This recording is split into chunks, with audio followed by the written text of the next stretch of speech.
I'm back for Dusty's ongoing coverage of DreamHack Atlanta Knockout BYOC. I'm your tabseN from Big, following the winner of FlyQuest advance in the top 4.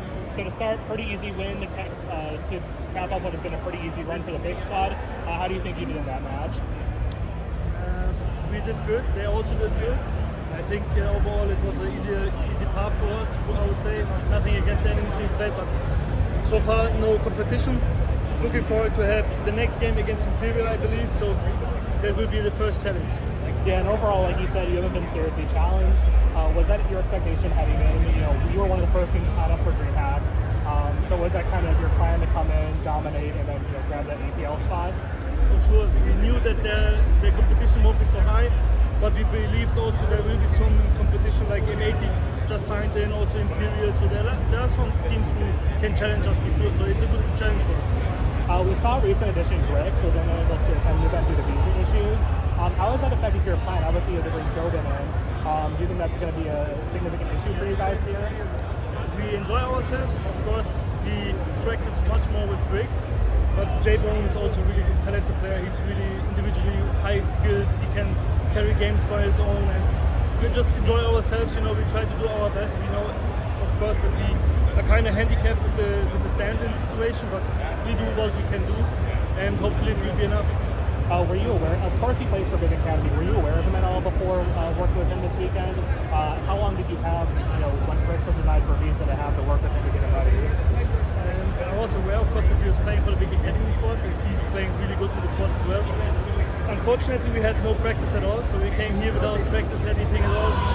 We tried to go through call-outs for the maps, make some basic strategies and stuff, like just to feel comfortable within the situation. I think we did good so far. Looking forward to play against a better team.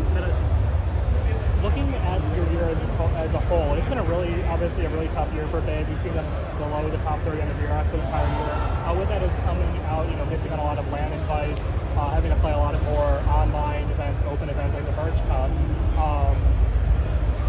When you're factoring in your decision to attend this LAN, do you think this is going to be what's needed to sort of have you guys be able to start 2026 and finally get the invites you need?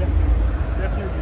So far, how the system works, you need to attend these kind of LAN tournaments to have the potential to maybe get a different spot for the tournament, or also maybe some DRS points, so to grind up the ladder, and this is definitely a good start for us to hopefully get some wins going on, get some DRS points, and then hopefully next year we will get some tournaments where we can maybe shine more.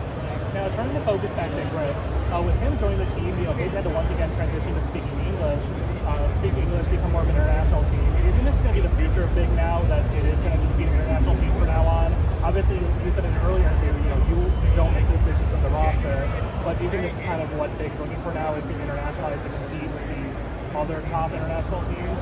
I believe so, yeah. I believe that's the right path. Unfortunately, in Germany, it has been a long time that the players' base is not really growing. There are not really new players where we can grow into them, and support them. There are many players who are going a different path, and right now for Big, I think it's the right path to play with international players or get them into our squad. Like we saw with Grix, he has huge talent.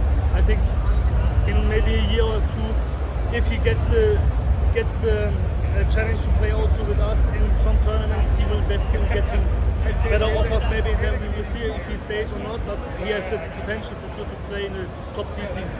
And why do you think the German talent pipeline broke down? Do you think the end of the SL Meisterschaft and the 99 Damage League played a significant role? With that, how do you feel about the current state of development in the German scene? I think, to be fair, ASL Meisterschaft and 99 Damage didn't really matter so much. They were always the same players. I always read the comments in the German section. They're not professional enough, and it's also hard for a German to make it a living. Like in Germany, you need to have some certain salary to make it out of a living, and also not many players, understandably, of course, want to take the risk to not get paid to play for your dream, whatever. So I think it's a really hard path for German players to get into the international scene to make it out of a living.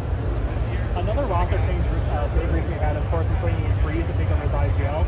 To start, do you think there's time for you to give up IGL to focus on your play, or what factors went into handing over the IGL role? I mean, I always never wanted to be in IGL. That was the first thing. For me, no one really wanted to do it, and I needed to grow into the position. But right now, I think it's definitely the right time to give it a try and focus for myself. Also for me, it's a relief to give up the responsibility, focus on myself, and enjoy the game again. It's been a long time since I never need to prepare for the whole team. I can just enjoy myself, enjoy the game, and see also a different view of the game. And I'm really grateful that I get the opportunity to play for BIG and also for, of course, in this team, since many players probably also in the international scene, also maybe the fans, they maybe see that I don't deserve it anymore, but I believe that I deserve a spot in this team, and I will also make sure that everyone sees it. With him taking over his IGL, he previously, if I'm not mistaken, worked for Big Academy as a coach or analyst.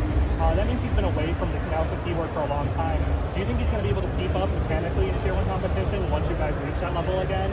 Obviously, he's someone who, never reached it on his own before, working as a coach. And he used to be in IGL also for Big Academy. Before that, he used to be in IGL for alternate attacks. It's been a longer time. Of course, as you mentioned, he'd never played in the Tier 1 scene or whatever, but I believe he has a really huge potential to make these things work, and at the moment the environment in this team is really healthy, everyone is supporting each other, and therefore I think he will make a good job out of it. And then finally, it's looking like in the semifinals you'll be facing off against Imperial or Sportsbet. Right now we're looking at Imperial is about to go a map up in that series, so let's say you're facing them. How do you feel about that confrontation against the Brazilian team? I'm looking forward to face a better team. If it's Imperial or Sportsbet, we will see, but I just want to have a better competition to just see where we're at right now.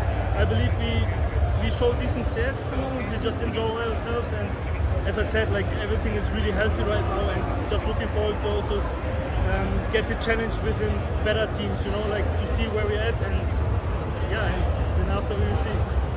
All right, that is tabseN from Big. Thank you so much for your time.